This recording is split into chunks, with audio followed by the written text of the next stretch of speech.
हे जाऊन हे गेले होते तिकडे, हे गेले होते लोटांगण घालून आले आणि म्हणाले मला वाचवा आणि पुन्हा पलटी मारली आणि म्हणून यांचे प्रमुख पण गेले आणि तिकडं म्हणाले आम्ही युती सरकार स्थापन करू, इकडं आल्यावर पलटी मारली आणि या बीजेपीच्या देवेंद्र फडणवीस, गिरीश महाजन, प्रवीण दरेकर, आशिष शेलार या 4 लोकांना जेलमध्ये टाकणार होते.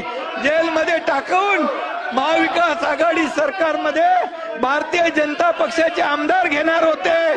त्यावेळेस मी यांचा डाव मोडला, यांचा टांगा पलटी करून टाकला, यांचा टांगा पलटी केला आणि महायुतीचं सरकार आणलं. महायुतीचं सरकार बसा